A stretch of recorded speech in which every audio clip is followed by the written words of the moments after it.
This is Eric Rutan of Cannibal Corpse. You are listening to the Scars and Guitars podcast with Andrew McKay Smith. Greetings, everybody. Thanks so much for tuning into the show. It's a very special installment indeed for a number of reasons, primarily because you'll be listening to a chat with one of my favourite all-time fellas to have a chat with, Levi Benton from Miss May I. What a great fella, as you'll hear throughout the conversation. The second reason is that this is episode number 666. If I was posting episode numbers, it'd have that number next to it.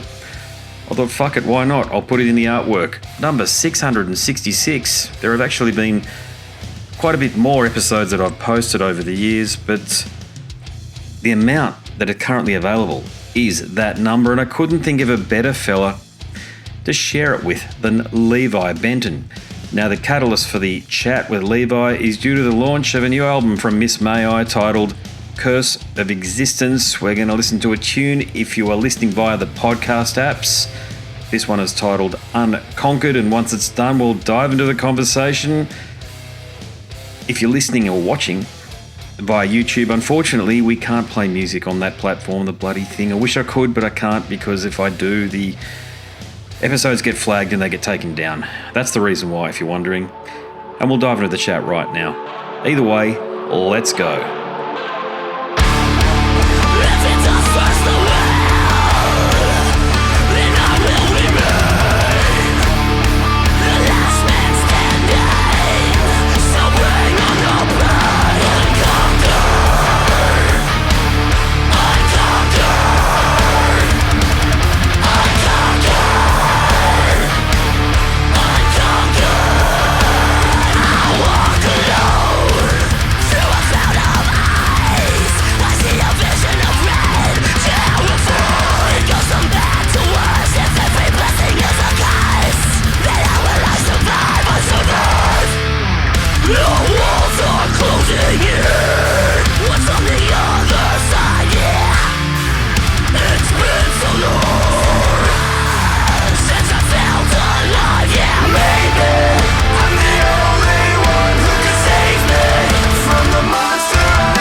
G'day, mate. Hey, Andy, how are you? Good, mate. How's Good. things? I'm so sorry. Never a drama, band brother. Rehearsals They ran a little bit. They ran an hour longer than I thought. But hey, rehearsals are done and my ass is kicked, so I'm ready for tour. Mate, it's never a drama. It's always great to catch up with you. We had a number of conversations in 2017, I might add, and I'll give you this feedback up top. I think it's important. I started my podcast back then, and you were about interview number 4 or 5, okay? And you did a wonderful thing, maybe without realising it, but you shared the episode on your socials, and it gave me a very early but necessary bump. I think I got something like 5,000 or 6,000 listens in the first hour or two after you did that. So I've always wanted to thank you for that. That's awesome. Yeah, man, of course. Thank you for having me and having me again. I appreciate it. I know we don't get to make it down there that much as we used to. So anytime you guys reach out, we appreciate it. Yeah, I have studied your career in terms of I've followed it, and I love what you do. You've been at the head of this, the tip of this spear, if you like. Actually, now let's talk about the album first before I start going a bit broader about your career, if that's cool. Yeah, of course. One thing I will say is, unbelievably, if there more serendipity, you will be episode number 666 on the show. So there you go. Oh, yeah. I got to share that one. We got to make a special graphic for this one.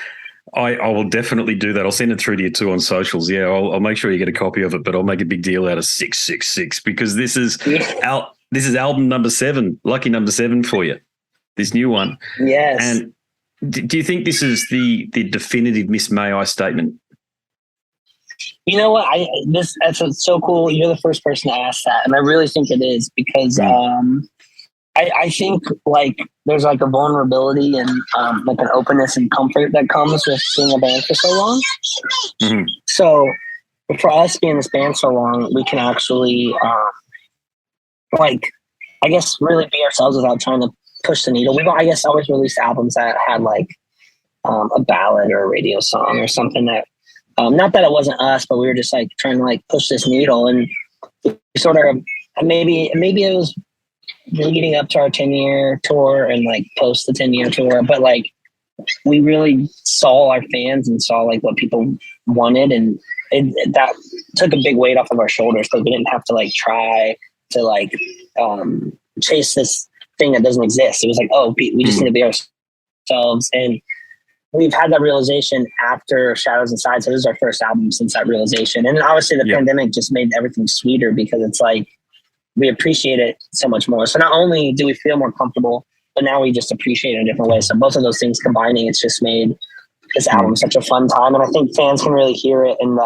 it's actually one of our label, the owner of our label, Sean Keith, it's one of his like sayings is if it's real, they'll feel. And I think like this album is just so real for us because there's no ulterior motive. It was just writing. Yeah, it is our definitive point. That's a great point you raised there insofar as working with SharpTone. You were on Rise there for a couple of albums and you did really well with Rise, but it might not have been their doing. It's just that the band was hot there for the first 5 years or so, weren't you? It was really one of the bands that was you had the buzz, there's no doubt about it.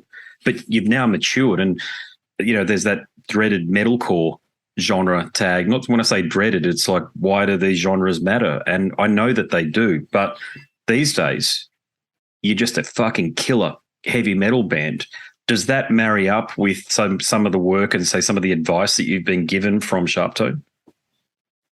Yeah, well, I think them giving us sort of the landscape to really do what we want to do. That was because we had offers across the board when that change happened, and SharpTone was sort of the option that had no. And it was because they were such a young label at the time, but their whole motive was to release songs and have artists have no boundaries, and just like that's why they have bands like Broco and they have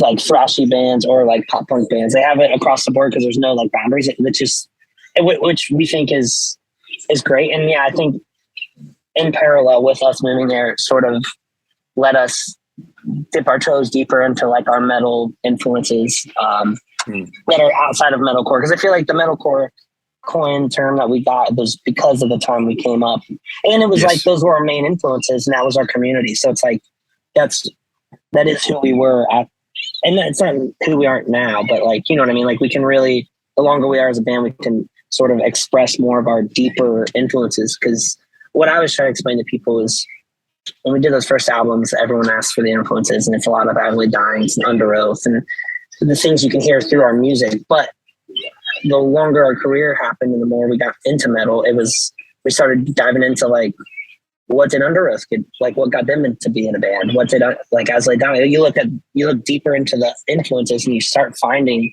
this whole world of metal and just music that you didn't know existed. And it's from your influences. And I feel like once you get to that like layer of the onion, it's like so much fun because then you're understanding why your heroes are doing the things they do.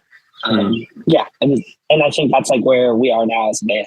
There's a lot of like In Flames, At the Gates, Darkest Hour, like all these influences on this new album where those were influences of bands that we were influenced by. Yeah, just a deeper dive sort of. But that's who we are, I think. Yeah, I can definitely hear the Gothenburg and it's awesome. It's killer. So, so did you, in terms of the personnel, are the same personnel present on this album as, say, on Shadows Inside? And what did the musicians contribute? So, wait, sorry, one more time? So Shadows Inside, your previous album, did you carry over the same lineup or has there been changes? Oh, yeah. So we did two producers. That was our first album doing two producers. We brought one back and we changed another one up. The same band members. So yeah, same writing as members, but we did change it up with producers for the vocals and overall producing. We brought in Will Putney and still kept Nick Sampson for instruments. And we just thought that would bring a whole... Will's got like a very dark, real vibe to him in the albums he puts out. And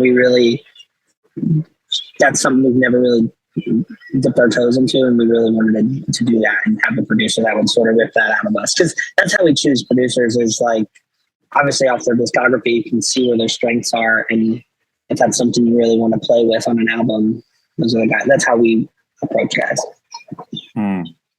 Gotcha. And we've touched on it, the Gothenburg thing. So that was obviously a strategy. You wanted to go in that direction, and you wanted to do something, and you wanted to dive deeper into aspects of this music that you love that you hadn't done before. Does that sound about right? Oh yeah, that's exactly it. And it's like, it's not even, it's funny that we didn't do it. It was just, it goes back to what I was saying earlier, is like the, just the vulnerability and comfort. Like I don't think I could have had, like on our second album or something when I was 18 on Warped Tour, I couldn't have like thrown in an In Flames influenced song. It was just not the right time. But it's so cool. It's actually funny too, the album you're listening to right now, or the one that is going to be coming out, it was actually a lot more Euro and Swedish, and we actually had a label. It was the first time we've ever got sent back, so the label sent us, label management sent us back.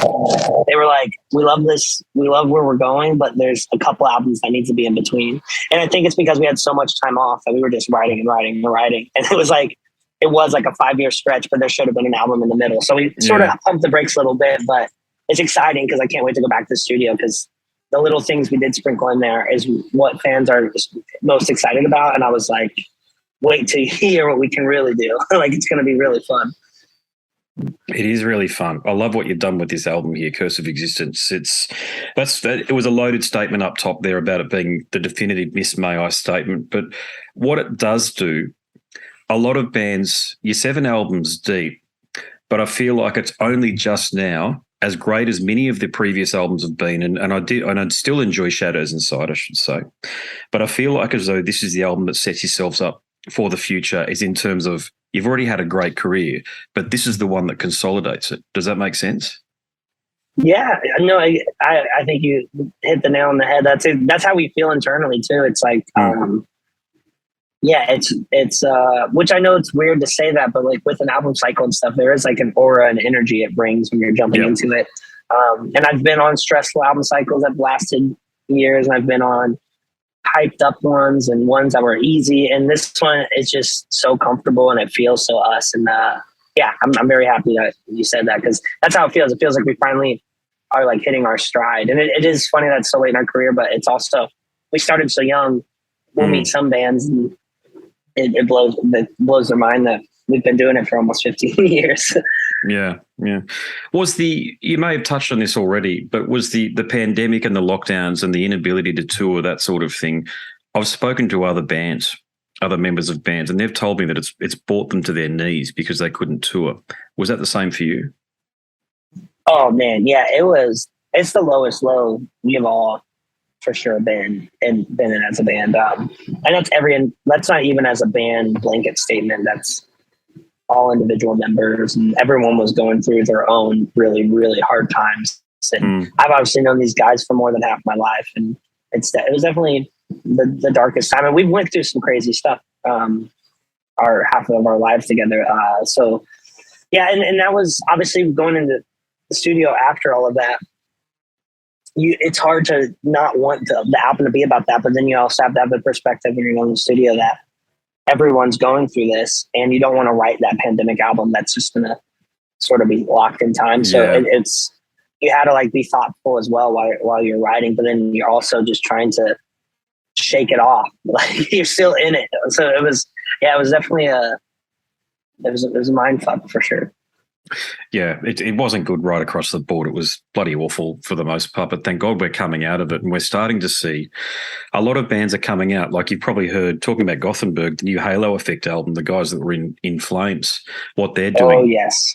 Yeah, and your album here too, man. There's been some fucking outstanding albums released this year. So we can only hope, mate, that these tours and the festivals and stuff start coming down to Australia. I know they're starting to kick off a bit, but I'm talking about the metal ones, the real ones. You know what I'm saying? Yeah. So, yeah. I appreciate that. Look, there's a point I wanted to raise because I just find it's very interesting, this one here. So it's a bit of a longer one, but here I go. Look, I noticed that Shadows Inside peaked at 176 on the Billboard 200, which is well down from where Deathless peaked in 2015, which itself was down from where Rise of a Lion peaked in 2014.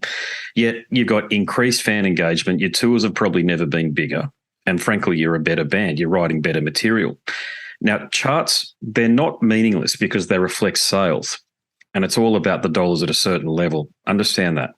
But you've got a killer fan base set, and your socials presence is strong. You've got it all going on. Do you discuss things like chart performance within the band and the label? We used to, and I think probably Deathless era was where the conversation started internally with labels and managements across the board of like, hey, this might not be, because Deathless was coming out right when streaming was coming out. And we started having the conversation of like, this could change everything because this number might not mean a lot. And it took a little bit because that number, I know the press picks it up and all the fans can talk about it, the fans that care about that stuff. But that number, it also means a lot for the shows you get booked on, the tours you get on, the amount of your rate that you're getting a show. So the other question was like, when will it catch up with what those numbers actually do for the economy of music? And I think it took I think Shadows Inside was still a conversation, but this album, it was definitely like, it's sort of numbers we don't look at anymore because it's so skewed because that's just not where we are anymore. I have all our Billboard plaques in my office, and I joke with friends of how I'm going to show my kids those plaques and be like, there used to be this thing that you had to care about with these sales. And like, because it's cool because on the charts, it's like this man, and you see Usher and Frozen soundtrack and all these like ridiculous things that came out those same times. And it was an exciting thing. And you see the number and you're just like, wow, that many people bought it. But it's like, that was like a time to be alive. It's on its way out. Yeah. Yeah, I noticed that, and I thought, wow, that basically means at this point in time, the chart performance doesn't have any correlation to a band's success. This might be the first time that I've noticed it, but it also could be the first time that's actually the case. Yeah, I don't even know anyone the only people I think that are playing that game are the pop world, and I think they're only playing it because they're the only ones playing it. Like, I don't think it's I think once they start, I guess, not really taking it with as much weight as it used to have, then that'll be the really interesting thing, is when no one's really paying attention anymore to that, and everyone's focus is on streaming. Yeah, absolutely. Yeah. Hey, just talking about the direction that the band might go in the future. Now, I've mentioned that I just classify you guys as a killer heavy metal band at this point in time. But do you feel the same way insofar as working with producers? So a bloke like Jens Brogren, I think, could just do Will's done a fantastic job here too, mate. Please don't mistake my feelings about that. No, I think it's a wonderful sound. But a guy like Jens Brogren, have you thought about working with him or an Andy Sneap? Yeah, they've all been on our list. It honestly is how it really goes out. I'm not in that much of the final call on that, because I will coin this now that I have like infant ears. When I go in, I'm just like, I want it to be loud and awesome. Like everyone's like talking about hertz and mixing. I'm like, I just want it to be loud. Like that's like all I care about. But yeah, they've come up on the lists. And I think it's just something that we're working towards. We always do change it up if anyone, other than like some of the albums that we were really just trying to make an impression and we were with Joey Sturgis, we've always mixed it up on purpose. So I think, it's just in due time that we'll make our way to those guys. Now, I would love to, because with their discographies, just to see what they could pull out of us. Because that's like, I feel like a producer's like squeezing the juice out of an orange or a lemon. You get something different every time. Yeah. Did Will help with the songwriting at all, or was he more just about the sonics? No. He helped a lot. So he mainly just worked on the vocals and lyrics. So he was the first person we really let dive in and be hands-on with lyrics. We've never had that before, but we were in such a bad state at the time that he sort of needed him more than ever, because there was no positive resolution on all our songs, which for Miss Man, we've always wanted to be like an uplifting and somewhat positive metal band, or we want you to end the album feeling like you just took a shot of espresso and you want to take on the world. Like that's what we wanted. And the songs were only 90 or 80% of the way there. The story was there, but we couldn't see the bright side because we were just in a funk. And it was awesome because we didn't know we were in a funk until Will was like, take a step out, look on the inside. And we're like, oh my gosh, we are really bummed out. And then it was sort of like a therapeutic exercise to go back and finish our songs in the way we've always finished this May songs. And it was funny because we have versions of the album before that and we have versions after, and that literally overnight just made it a Miss May song. Like we're like, this missing something. What is it? And then Will's like, you need to look at this perspective again. Like this is you guys. It's just not there right now. And then we went back to the drawing board, did that, and then we played back the song and like, oh, that's us. I can hear it. Awesome. Mate, this chat is over way too quickly, but I've got one more question for you before I let you go to the next one, if that's cool. Surely to goodness, you want to come down to Australia. So has there been talks about when you might be coming down with the band? There has been talks. We have two new little ones coming to the Miss May family early next year. So I know it probably won't be early next year, but I would hope I know on this album cycle it's in the conversation. So I know on Shadows we were trying to swing down there on our Asia run and it didn't really work like we wanted it. So yeah, we'll definitely. I'm hoping the end of next year or early 24. Mm-hmm. Love your work, mate. Thank you for the chat. It's awesome. Can't wait to see you guys down here. Hey, I appreciate it. Thank you so much for having me. My pleasure, mate. Episode 666. This is great. Yeah. It is, mate. Episode number 666. And honestly, if I was going to pick anybody, mate, you'd be in the top 5. You know what I'm saying? So thank you. You definitely one I'm of the in blokes. a car, so sorry there's there you are. not much video. Yeah. All good. Yeah, no, that's great, mate. No, well, it's onwards and upwards for you guys, and I haven't seen you guys yet. I missed you guys when you came down. Like I think I heard you before you around some kids, mate. I got young kids, and it's just hard to bloody get out. But I do look forward to catching I up, understand. Mate. Absolutely. I appreciate it. Yeah. Next time we're down there, let's do this again. Absolutely, brother. Thanks very much again, mate. Anytime. I'll talk to you soon. Catch you, mate. Okay. Cheers. Bye.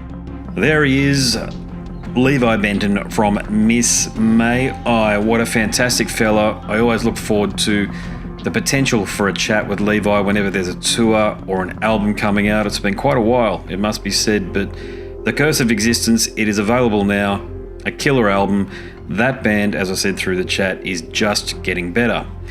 Now, if you like that chat, there are plenty more just like it over at scarsandguitars.com, and something else, potentially even better, is that if you like listening, maybe you like reading, and I've released a book, click the link in the banner on the website and you'll be taken to a marketplace of your choice, and you can download a sample, and if you complete the purchase, you buy a bloody thing. Please hit me up because I want to thank you personally, and there's a little bit more information about the book coming up, but before we get to that, I want to bid you a fond farewell. My name is Andrew Mackay-Smith and I'm the host of the Scars and Guitars podcast. Until next time, it is a very goodbye for now. This is Eric Rattan of Cannibal Corpse. You are listening to the Scars and Guitars podcast with Andrew Mackay-Smith. I've been the host of the Scars and Guitars podcast since 2017. The first musician I interviewed for the show was David Vincent from Morbid Angel, and things have just snowballed from there. In all, I've posted almost 650 podcast episodes featuring conversations with many of the leading lights of rock, heavy metal, and beyond. It just got to a point where I thought, I need to write a book about all this, so that's exactly what I did. In Scars and Guitars Volume 1, you'll read a heap of deep reveals and commentary, such as Des Fafara talking about Coal Chamber and why the band will never return. You know, if you're a band just starting out, you need to hear me. Do not start a band with partners. Ever. Yeah, wise words there. Sage advice, mate, for anybody. Don't ever, because I can't go do Coal Chamber right now unless I get others involved. Phil Anselmo talks about the episode in his career which gives him the greatest sense of accomplishment. I think the staying power of the fans and the staying power of the songs, you know, whether it's Pantera, Down, or Superjoint, the fans remember the songs. Alex Skolnick from Testament confirms that, yes, playing the guitar in Ozzy's band is anything but an ordinary gig. Will Silent Oz from Dimmu Borgir write a book? Pa from Sabaton gives advice to people who want to start a band. Look at the team around you, look at the bandmates. If the guys want to be on the stage, then it's all cool. If the guys want to be backstage, then it's not going to be cool. Current and former members of Cradle of Filth discuss the band's seminal 90s material. Read about the reaction to George Lynch and Mark from Suicide Silence's comments when they throw shade at then President Donald Trump. We have this idiotic monster, you know, this egotistical, self-aggrandizing, complete piece of shit in there. I just can't understand how we've gotten to this place. And yeah, we kicked a hornet's nest with Sepultura. Percussive overlord Gene Hoglan talks about recording with Chuck Schuldiner. Chuck was always, he was very open-minded, and he was into having his musicians that were playing with him just reach out for the best stuff that they had. Phil Campbell from Motorhead discusses what it takes to get sober. John Five answers his critics who dismiss his tenure with Marilyn Manson. You know, my name is John Five, and Manson gave me that name, and I had some of the best years of my life in that band and learned a lot. And we get the lowdown on Treyarch Zagtoth from those who would know, including his mother. All across Scars and Guitars Volume 1, there are moments of tension, relief, tragedy, exhilaration, and throughout it all, you'll obtain insight that I believe no one else has managed to obtain from many of your favourite artists. So treat yourself. Scars and Guitars Volume 1 is currently available as an ebook with a print edition on the horizon. Follow the links attached and download a sample. I'm sure you'll be compelled to read the whole book.